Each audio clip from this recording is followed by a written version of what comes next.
Welcome back mga kaaldab. Ito na naman po ang inyong lingkod, si Mr. Destiny. Ito yung pinakamainit na update po ngayon sa Instagram, sa Twitter, sa Facebook. Ang pag-delete nga po ng Sparkle Artist Center. Bakit nga po ba dinilit to ng GMA Sparkle?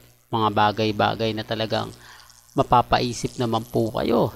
Hindi po ba? Dahil sobrang nga po ngayon, si Alden Richards, grabe napakarami niyang kumbaga gagawin at talagang tinatapos na nga po, kamakailan nga lang po o nung isang araw behind the scene taping na nga po ang nakita natin. Bagamat hindi ko siya na post, pero gaya na sinabi ko, yung pulang araw malapit na nga pong ipalabas. Di po ba? At yung paglipad nga po ni Alden Richards papuntang Canada. Na syempre, mauuna nga po si Mengay.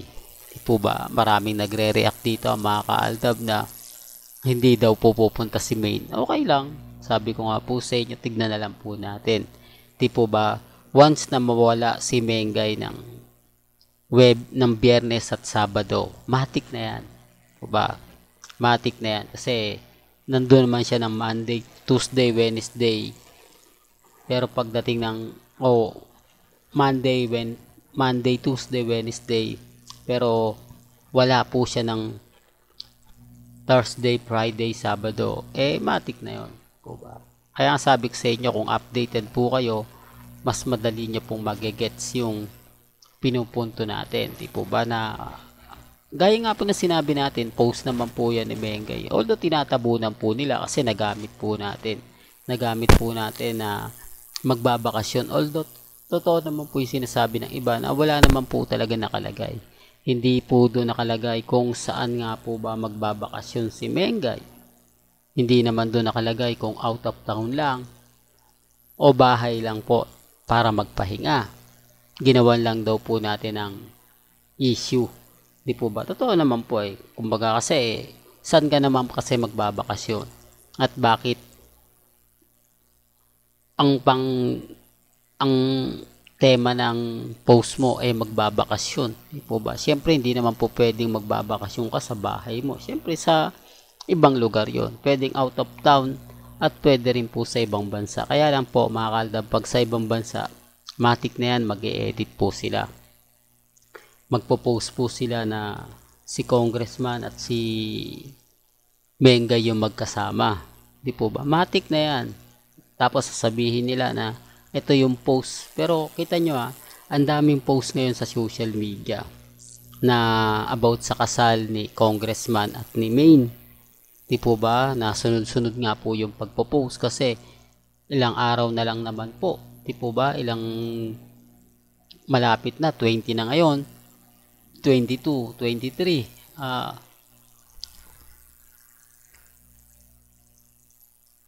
Ang ibig kong sabihin ay sa 22, dapat mas marami na nga pong post. Pero wala pong post si Mengay. For the record lang po. Wala rin pong post si Congressman Arjo. Di po ba? Kaya paano nila ipapaliwanag ng mga kumakalat pag sinabi kong hindi totoo na wala naman pong post. Kaya nga po yung channel natin gusto nilang mawala. Kumbaga nire-report lagi nila para nga po walang makapagsabi na o walang makapagbigay ng update na ito yung mga post ni Mengay. Ito yung mga post ni Congressman Arjo. Walang wala po sa mga post ng Armain. Galawang desperado nga po sila. Di po ba? Sabi ko nga po sa inyo, ako dami account po tayo. O gumagawa po tayo ng dami account para lang po maimbestigahan. Followers po tayo ni Ria Atayde, ni Jella Atayde, ni Ibiang, Congressman, Nikki, Colleen, lahat po ng kapatid ni Mengay, lahat po ng kapatid ni Congressman Arjo, para talagang malalaman natin kung ano nga po ba talaga yung mga pinopost nila sa social media. Kasi doon lang naman po natin yan makikita, doon lang natin yan mapapanood. Di po ba? Bagamat na mahirap kasi kailangan kalkalin mo lahat, kailangan tignan mo ang isa-isa para lang kumbaga malaman mo kung totoo o hindi, di po ba? Although marami na po tayong pinapalo, syempre hindi ko na masyado nakikita yan pag nagbubukas tayo, natatabunan. Pero ganun pa man, hinahanap natin. Yan ang pagkakaiba ng updated sa mga hindi. Di po ba? Real talk. Ito pa po yung sa event po na magaganap sa 23 at 24 sa bench. Ganito lang po kasi si Mengay, pwede na, di po ba? Yung tipong hindi naiiksian yun doon. Hindi naiiksian pa yung mga kaganapan. Sabi ko nga po sa inyo, mga kaldab, relax lang, di po ba? Maging kampante lang po kayo. Dahil sexy naman po talaga si Mengay kahit saan natin tignan. Hindi niya na kailangan panggayahin si Catherine. At never po talagang gagawin yan. Di po ba? Kasi si Richard Polkerson, sabi nga sa inyo, di po ba, conservative si Alden. Kaya nga po yung mga nag-comment ngayon ng mga Alden fanatics, kung matatandaan nyo po, si Mickey Perios. Naalala nyo po yung teleserye ni Alden na The Gift. Hindi po ba? Nag-mall tour nga po ito. Nag-mall tour hindi po yun event. Nag-mall tour po sila sa, hindi ko lang alam kung anong part, sa SM din po yun. Pero nakalimutan ko na po yung lugar na na-comment lang po ng isang Alden fanatics na kumbaga talagang makaluha yung harapan. Kaya ang ginawa ni Alden, doon po magitna siya. Di po ba, hinarangan na lang niya. Pero makikita at makikita pa rin sa laki. Di po ba? Talagang sexy, grabe. Di po ba? Doon napansin ni Alden. Kaya nung mga sa susunod na event po nila, oy, ano ba yan, Mr. Destiny? Ang ibig kong sabihin, yung mga mall tour nila para sa pag-promotion ng The Gift, hindi na ganun ka-sexy. Although sexy naman po si Mickey Perios at talagang Mickey Perios po ba yun? Basta Mickey po, mga kaaldab, di ko lang alam kung yun po yung apelido. Pasensya na po kayo na nawawala po sa sa memory. Di po ba kailangan talaga ni Mr. Destiny ng memory gap? Di po ba? Real talk to, natuwa lang po ako kasi kahit pa paano nalalaman nila, alam ng Alden fanatics na conservative si Richard Polkerson. Di po ba? Tapos makikita niya sumasayaw ng ganong ka-sexy. Di po ba? Ganong ka-hot. Tapos kung ano-ano pa yung lumalabas. Wala man lang kumbaga reaksyon. Di po ba si Alden? Real talk, mga kaaldab, hindi man lang nag-react, hindi man lang nagbigay ng mga kaganapan. Di po ba? Basta sa akin lang po, kampante lang po tayo.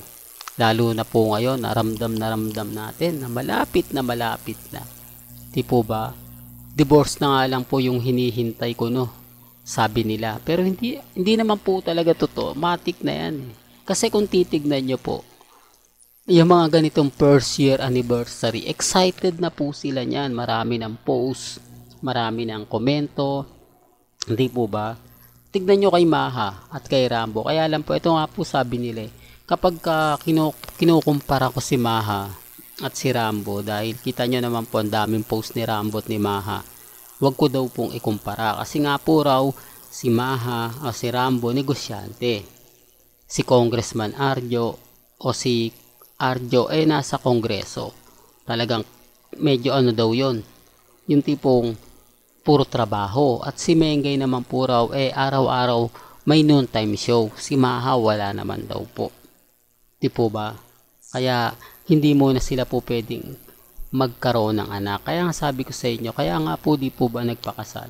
Kaya nga po nagkaroon ng kumbaga kasalan o mag-asawa dahil kailangan nilang bumuna ng anak, pamilya. Di po ba? Samantalang nauna pa po si Rhea Atayde. Doon nga po ang daming mga question Di po ba ang daming mga talagang masasabi mo na hindi maganda para sa pamilya Atayde. Yung mga kumakalat na oo nga bakit yung ibang tapos sasabihin nila matanda na nga po raw si Congressman Arjo, 5 years pa raw, di 40 na nga po siya. Sabi ko nga 40 na, tapos si Mengay 35 na. Di po ba? First baby ni Mengay nasa 36 na siya. Di po ba? Tapos si Congressman Arjo nasa 46 na. Ang dami bagay mga kaltab, may kanya-kanya tayong opinyon at pananaw. Well, hanggang dito na lang po ang ating latest updates. Kaya kung gusto niyo pa po ng pinaka-latest at sariwang update, abay tumutok lang po kayo dito po sa channel ni Mr. Destiny para updated po kayo sa mga latest at sa mga bagong video po na ilalabas po natin maya-maya lang. Kaya kung bago ka lang sa channel na to at isa kang true-blooded Aldab Nation na nagmamahal kina Mengay at Tisoy, tama po ang channel na pinuntahan mo, kaya consider na po kitang bagong subscriber. At huwag mong kalimutang i-share ang mga video po natin sa mga mami, sa mga titas at sa mga senyor. Hanggang sa muli, salamat po sa panonood at pakikinig.